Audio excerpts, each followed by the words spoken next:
বন্ধুরা, মশারির মধ্যে শুয়ে শুয়ে ভিডিও করছি। খুব জ্বর সর্দি, তাই গত দুদিন আসতেও পারিনি আপনাদের সামনে, ভয়েস চোখটা এখন মোটামুটি যা হোক একটু প্রেজেন্টেবল হয়েছে আর কি। তাই মনে হচ্ছে মেসিকে নিয়ে যে কাণ্ডটা ঘটে গেল, চললে এটা কি প্রিপ্ল্যান্ড নাকি সত্যি ঘটলো? যা মানুষেরই বা এত মেসিকে সামনে গিয়ে দেখতে হবে এমন কোনো, আমি একবার ইডেন গার্ডেনে খেলা দেখতে গিয়ে আমার কিন্তু খুব একটা ভালো অভিজ্ঞতা। দূর থেকে সেই প্লেয়ারদের ইটুকুটুকু পুতুলের মতন, মানে এত বেশি বিরাট ডিস্টেন্স থাকে, তার থেকে টিভিতে আপনি অনেক ভালো দেখতে পাবেন। সেই মানুষ, এই শুনি মানুষ গরিব, টাকা নেই হাতে, আবার এই শুনলাম 100 কোটি টাকা 9-6 হয়ে গেল। সেই টাকাটা কোথায় গেল, কোথায় কার কোন ফান্ডে গেল, কাদের কাছে গেল?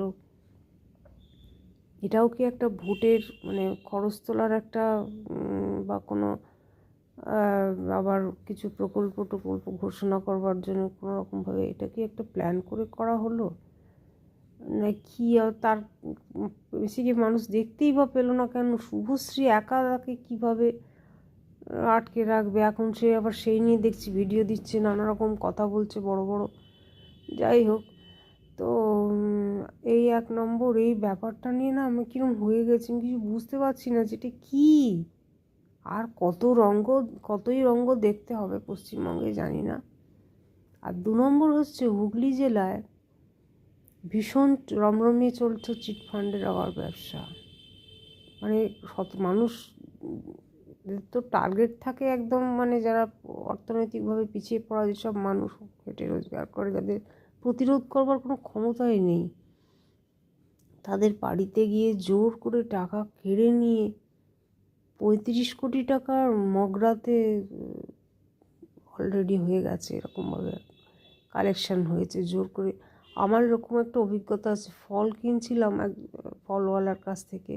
তার যে সে হেল্পার থাকে না, যারা একটু চেঁচি টেচি লোক টোক জড়ো করে বা একটু প্যাকিং ট্যাকিংগুলো করে দেয়, সে বলছিল সারদা তার টাকা কীভাবে গিয়েছে, বলে 10,000 টাকা আমি অতি কষ্টে বাড়িতে জমিয়ে রেখেছিলাম, এসে জোর করে কেড়ে নিয়ে চলে গেছিলো। এবং কিছুদিন পরে গিয়ে দেখলো সেই অফিস ঘরটায় তালা বন্ধ। তা আমি বলছি যে এই ধরনের মানুষদের কে প্রোটেকশান দেবে?